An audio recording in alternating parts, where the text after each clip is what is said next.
want to hear a fun story of what happened behind that iconic Britney Spears shopping at the Magic Kingdom in 1999? Well, I was a person that was her personal shopper.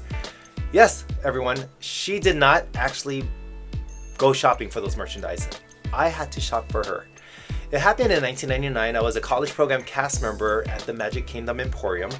And it was one morning where my manager came up to me and asked me if I could pick out as many items as I can because there is this famous artist named Britney Spears who was going to be there to do this photo shoot for marketing. She was going to perform there that night for the Magic Kingdom for a special event, so she was there that morning to do some special promos. Well, my manager told me to shop like I'm shopping for a teenager. So what I did was I went all around the Emporium, gathered around plush animals, hats, sunglasses, all these things Disney, and also stuffed them in Disney merchandise bag. And what I would do is give it to the production staff, and they gave it to her so that she can take that iconic photo. It was fun. She had that one Pluto on her right arm, and I actually ended up buying that Pluto. So I had a little bit of Disney history with me on that. But who knew that iconic photo would still go viral to this day? If you Google search Britney Spears shopping for merchandise at the Magic Kingdom, that photo will pop up. Recently, I was on TikTok and I saw two guys that actually replicated that moment. One of the guys was wearing a pink shirt, wearing the bucket hat, that Disney bucket hat, and had merchandise bags all over. And they replicated that shot of Britney Spears. And I was the one that did that. So that was fun. And that was the start of my Disney career that lasted about 23 years. You see, I was a Disney cast member from January of 1999 all the way to the summer of 2023. Throughout my years there, I had many roles, but most of it was spent at Disney's Hollywood studios in guest relations, as well as a Disney VIP tour guide. Along the way, I met so many wonderful people, wonderful cast members, and also got to take around many celebrities, many wonderful families around the country and the world, a lot of dignitaries, executives. I just have so much stories that I brought with me that I wanted to share it somehow, and I didn't want to write a book about it.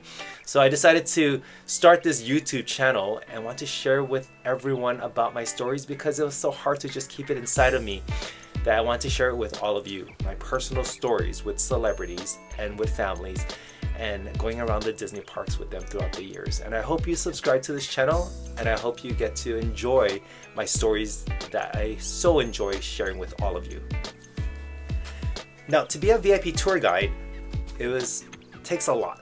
You have to have the knowledge of the Disney parks inside out, as well as knowledge of Disney history, Disney trivia, any kind of current events that goes around the Disney parks in the US as well as the world.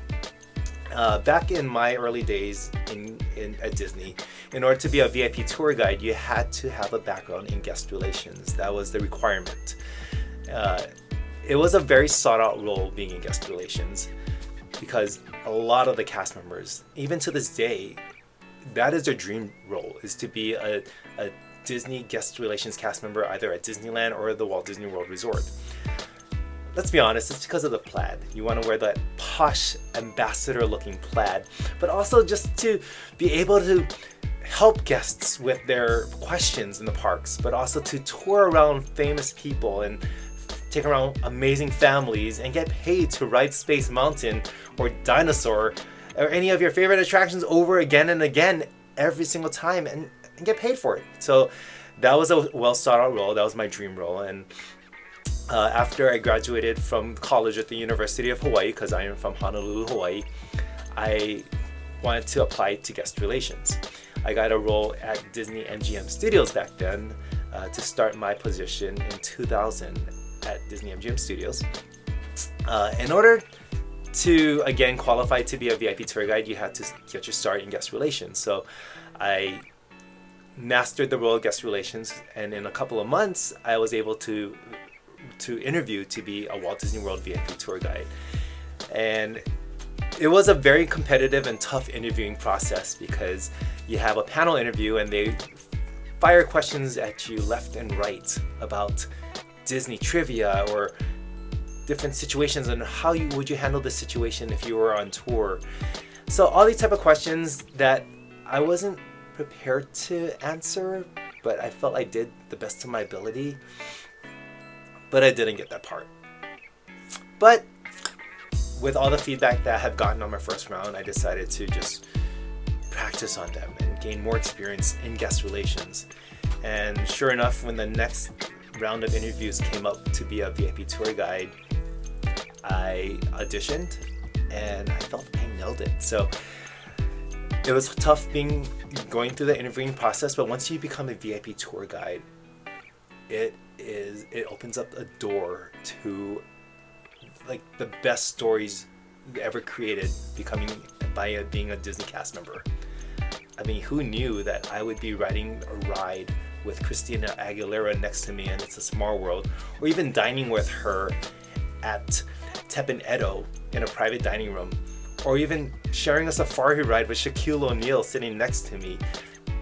It's just these cool stories that no one else can create but myself, and I get to share it with all of you. So that's why I created this channel, because I want to share with all of you my experiences as a VIP tour guide, taking around celebrities as well as great families around the world, and sharing with you, all of you, my stories. Instead of writing a book, I want to share with you on my YouTube channel. So I hope you subscribe, and I hope you continue watching my various episodes.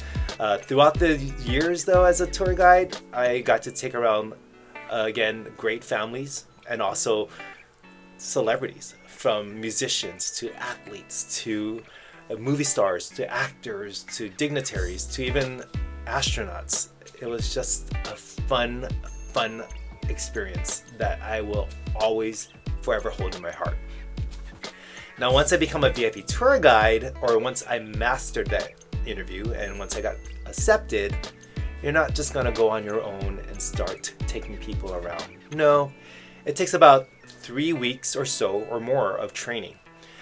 Back in my day, in 2001, we had about 2 to 3 weeks of training, and it stems from knowing the parks inside out. So during training, we had to go to every single attraction and restaurant and water parks, and having to learn every single thing about it, from how to get to the backstage entrance of those attractions to knowing how to navigate the parks in quick fashion. We also had to learn about the ways to go to the airports, from the Disney parks to the private airports in Orlando and even the Orlando International Airport. So it was a lot of training, a lot of driving around so that we can master the quickest, efficient ways to get from one place to the other. And aside from that, you also have to learn about how to be with the guests, how to eat with the guests, because yes, we get to eat with our guests. We were given a Disney VIP tour guide card, and that card gave us access to have meals with our guests throughout the day. So if they wanted to have dinner or lunch or breakfast and they wanted the tour guide to join along, then we were able to do so. But Disney would take care of us, so that was a great benefit within itself. I got to eat at so many different places because of the VIP tour experience. Otherwise, I wouldn't be able to afford all of that. But we all had to learn how to eat properly. During training, we had a Twinkie that we had to practice on, and that Twinkie was what we would use with our knife and our forks. So that we can learn to practice on that. We also had to learn about the Disney company and the trivia that went along with being a VIP tour guide, because you'll have guests asking you Disney trivia. Some of the guests want to learn more about that. Some of them, they just want to go on the rides itself. So you have to really read the guests and see how they are when you're on tour with them. After successfully completing my training as a VIP tour guide, I was given a hobby list and a wish list. Now that is a list which is fun to fill out because it gives me the opportunity to put all my interests on that paper, as well as putting down celebrities that I would love to host on tour. For the hobby list, there was a wide range of different types of things they would have, like either surfing or loving to read books, or you love to crochet, or you enjoy basketball or football, or listening to pop music, or watching comedy or action or drama, television shows or movies. The list was very long, so you get to pick and choose which ones you would want to put on your hobby list. There's also a wish list, so I would be able to pick 4 people from my wish list, which back in the day we were allotted 4. I'm not sure what the list is now, but there were 4 people on your list that you get to choose. But you had to be very strategic in your listing, because the one that you want the most would be your number 1, and then your number 2 would be the second favorite, and so on and so forth. I remember having Oprah Winfrey as my number 1. I would have Michael J. Fox as my number 2. Then I had Jennifer Love Hewitt as my number 3, and then I had Tia Carrere from Lilo and Stitch as my number 4. Now I had to think hard on that list, because I know for a fact that people had Michael J. Fox on their list, but there's also tour guides that are already established with Michael J. Fox as their tour guide from years past. So, and usually when a VIP tour has a tour guide in the past, they usually stick with the same tour guide unless they decide to change to another tour. But generally speaking, they would stick with the same tour guide. So I would put Oprah as my number 1, because I knew that other people did not have Oprah, so my chances of getting Oprah would be great. And I put number 2 as Michael J. Fox, but because even though there were tour guides that had Michael J. Fox, maybe those tour guides would not be available. Maybe they would be on vacation or some other obligation. Then me having them as my number 2 would be better chances. So again, you have to be very strategic on that part. If someone nowadays put Taylor Swift as their number 1, I guarantee you there'd probably be at least 30 or 40 tour guides that would have Taylor Swift as their number 1. And then it would be like the Hunger Games, where people would have to compete with each other to get Taylor Swift. And I'm not sure how that goes. It's a tough decision on the department's end, but your chances of getting Taylor Swift would be slim. And then I actually had my number 4, Tia Carrere, on tour, because I picked Lilo and Stitch as my hobby, as well as Tia Carrere because she was the voice of Nunny, who was Lilo's sister in that movie. And I knew she was coming down, so that's why I put her down there, and my chances of me getting her were great. And I got her. But that's for another episode, because I have lots of stories about Tia Carrere and my Lilo and Stitch press event that time. But anyway, once you finish your hobby list and your wish list, then the department will pair you up with families and high-profile guests that would fit your needs most of the time.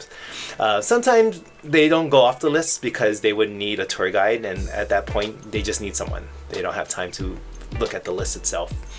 But my time as a tour guide was so fun. I had tours, celebrities from different backgrounds. I had athletes, musicians, television actors, movie stars, you name it. I had a wide range, variety of so many high-profile guests, and also families around the world that I thoroughly enjoyed taking around, and I still keep in touch with to this day. In fact, one of my favorite VIP tours, the Turk family, who they've adopted me into their home. We still keep in touch, and I in fact going to their son's wedding this year, and my friend Matt, who's getting married, I've known him since he was 8 years old. So you form families working at Disney, and that's one of the best part about working at a Disney park, is that you get to form long-lasting friendships. After successfully hosting many VIP tours in 2001 with amazing families, I finally had the opportunity to host a high-profile family. Though the high-profile celebrity wasn't there, it was his family. It was actually Jason Hervey from the Wonder Years. He played Wayne Arnold from that show. His parents and his wife Shannon and kids were on tour with me while Jason was working at a function on property somewhere. But I had them for 2 days and they were so much fun. They were so nice and down to earth. But that was my first taste of a celebrity family. And I was also fangirling a little because Jason Hervey was a character on my favorite movie of all time, Back to the Future. He was the brother of Lorraine McFly in that movie, so I got a little starstruck there. A couple weeks after having the Hervey family on tour, I also had another family, a high-profile family. But the high-profile guest was not there. It was actually the rapper 50 Cent. It was his son Marquise, who was about 8 years old at that time. It was him and some of 50 Cent's staff members with him going to Disney. So I met up with them at the Magic Kingdom that day while 50 Cent was rehearsing for a concert that night in downtown Orlando. So I got to hang out with them, take them around the Magic Kingdom. But I got to go home early that day, so I decided to buy a ticket to the concert with my friends. And when I saw 50 Cent that night, I saw Marquise Jackson on stage performing with his father. And I thought that was the coolest thing because that boy was with me on tour that day and now he's on stage with 50 Cent. But that was cool because the next day I also had Marquise on tour and I got to brag to him that I saw him with his father on stage, and that was pretty fun. But that was my first year of taste of celebrities tours, and that was fun. There would be many more celebrities that would host through the coming years. More than just their family. I actually had celebrities on tour as well. So I hope you stay tuned, and I hope you watch other episodes of mine because I will definitely share more stories of celebrities with you all. So thank you for watching. Thanks for subscribing, and I will catch you the next time.